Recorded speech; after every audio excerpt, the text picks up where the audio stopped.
Hello and welcome to this bonus episode of America, a History, recorded straight after our recently published episode, Who is Freddy Krueger? I'm joined now by the guest from that episode, Noel Mellor, to discuss this a little bit more. Noel, thank you for hanging on. Thank you very much. Yeah, looking forward to it.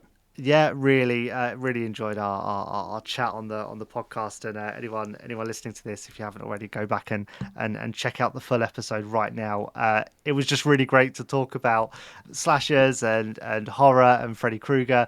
And I'm just really interested to know, when did you first watch A Nightmare on Elm Street? So I was trying to figure this out recently because we sort of obviously been 40 years of 40-year anniversary of the film, and I was at the sort of University of Nottingham 40-year conference that they had, and part of the paper that I sort of delivered there was talking about how I came to Freddy and stuff like that. And the more I thought about it, the more I realised I think I saw the second film first. Really? Yeah, I think so, because so obviously the film came out in '84 and it was released on home video in '85 or '86 even, maybe, in the UK. Mm. And so that would have meant that I was 8 or 9 years old. And I think, a little bit like we were saying in the main podcast, Freddy was already sort of part of the culture at that point. He was talked about in the playground. And what A Nightmare on Elm Street apparently was such a terrifying thing that I just don't think I would have watched it. I think when Freddy's Revenge came out in '87, by that point I was watching a lot of horror movies, even though I was like sort of 9, 10 years old at this point. I was watching a lot of horror movies, and I think I'd have watched Elm Street 2 and then watched Elm Street 1. Mm. So I think I watched Freddy's Revenge first. So it would have been '87. Like I say, I'd have been about 9 years old. I was very good at that age at sort of pushing myself with horror movies because I knew I liked horror movies, but I was still scared of them. So yeah, it was around that time because I would have been watching an awful lot of stuff at that point, and a lot of stuff that I probably shouldn't have been watching, quite frankly. Yeah, no, I'm with you there. I was maybe a little bit later to the horror game. I was, I think, like early teens when I really started watching horror. I don't remember when I first watched Elm Street, but I do remember buying the box set, and it's probably right behind me here. Mm. Obviously, listeners can't see it, but there's a whole wall of DVDs behind me, and I've got the box set of Nightmare on Elm Street because I decided one day, right, I'm going to just binge the whole franchise. Mm. Um, How did that go? it was good. I mean, trust me, it was a bit of a slog by the eighth Yeah, film, yeah, but Dream Warriors was, in my opinion, the best yeah. sequel, and that seems to be quite a popular opinion. But Absolutely, yeah. I did a podcast, when was that, a couple of years ago with a friend of mine, where we just did the whole show on Dream Warriors. His podcast is called The Iron Sequel, which was purely just about sequels that people love. And when it great. came time to do Dream Warriors, he immediately contacted me. I was like, I've got to have you on this for this. But it is, I think Dream Warriors is definitely the one that people love the most because it's the most fun, and it's the one where, I mean, first of all, the first film, it's very much about Freddy in the dream world, and then the second film they sort of break their own rules a little bit and bring Freddy out into the real world. Mm. So the third film they almost, well, they double down on the dream world stuff, and they go, right, no, he's only in the dream world and he can do this, this, and this, and this, and this. So it's the third one's very much the one where they really start to have fun with the concept, and I think that's what made it such a sort of memorable one for people. It's the most fun, and it's got the most fantastical sort of elements in it. Yeah, I agree. I think it's a great culmination of the previous two. And I was listening to a podcast actually at Scream by Ryan C. Showers, and as the title suggests, they're a podcast that look specifically at the Scream franchise, but they dipped out to discuss Nightmare on Elm Street, which is also Wes Craven, and he made the good point that Dream Warriors is kind of the end of the sort of Freddy and, oh my god, the main character has gone up my mind. Is it Nancy? Heather Nancy, yeah, Langenkamp? yeah, Yeah. It's the end of their kind of trilogy arc, yeah, and the end of like Nancy's story. yeah. Um, and I think that's why those first three just hit a bit differently, maybe. Yeah, absolutely. I think, it's the sort of it's an early example of bringing the original final girl back. Mm. Obviously, we've seen other franchises do that since. Halloween has done it a couple of times now, and I think that works. I think obviously they brought Nancy back, or Heather Langenkamp back, I should say, for New Nightmare a few years later on, and I love New Nightmare, but I think the decision to sort of bring Heather Langenkamp back as Heather Langenkamp, I don't think people were ready for that at the time. I think it probably not confused people. It was just a bit strange to people, and I think the fact that she's not a teenage final girl in that she's a mum who's sort of thinking about what's best for her kids and stuff like that. Again, it's a great message and a great concept, but I don't know if that's what people wanted at the time. But yeah, that idea of sort of bringing the main final girl back it's always a winner, really.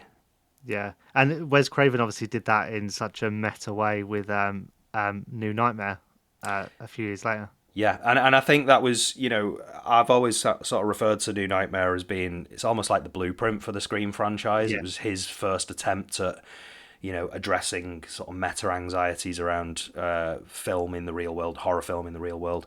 So yeah, I don't think people were ready for it at the time, but a few years later when he did it in Scream, or I did a version of that in Scream, I think people got on board with it a lot more, and he was able to change horror all over again, and sort of yeah.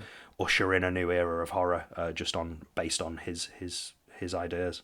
It's interesting, really. Like Wes Craven really does enjoy this theme of like life imitating art and art imitating life, and sort of that playing out in his films. Because yeah, like New Nightmare really did that, and then Scream kind of took that to another level. But he's always, I think, in all of his films, he loves playing with this idea of like reality and sort of straddling that line. And I think it's what makes Craven such a great horror filmmaker, because he's sort of bringing very sophisticated sort of filmmaking to a genre that typically has always been quite a cheap conveyor belt genre to make, right? I think that's it, and I think he, in terms of his career, I think it's something he kind of struggled with a little bit, because he did have ambitions outside of horror, that he sort of tried to explore a little bit, but then people just wanted more Wes Craven horror movies. So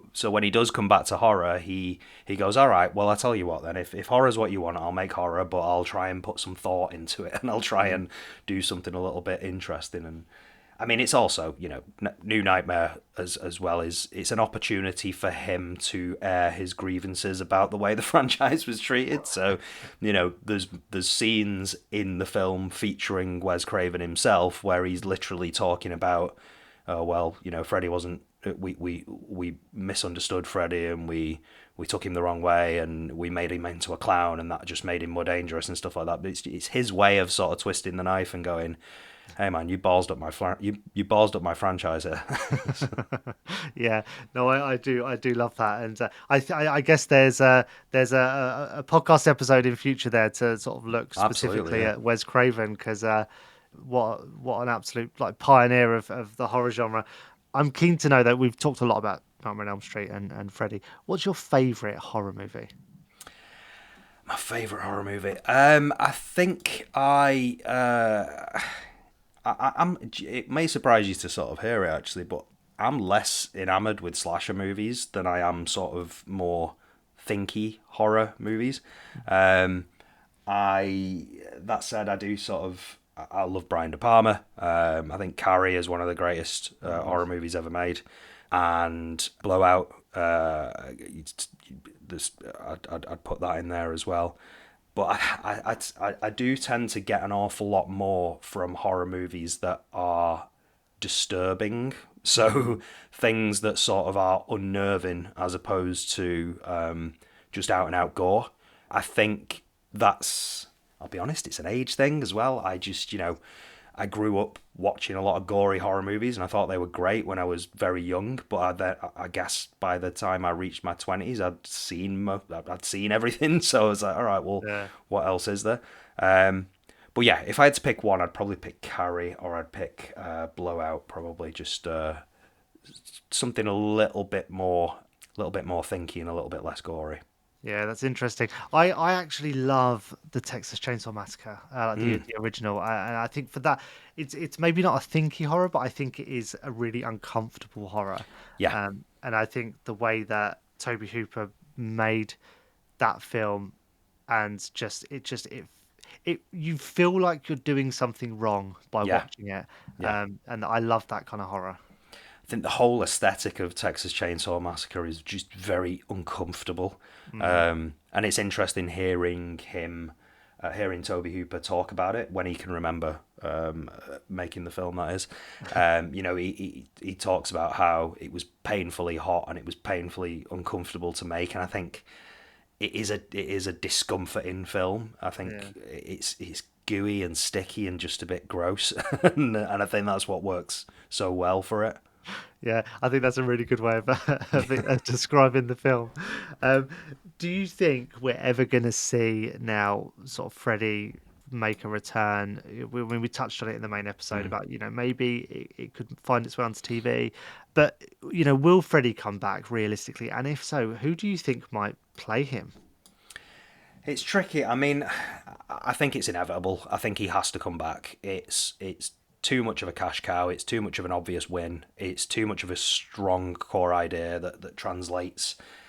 As I've said, I think particularly well to a TV series.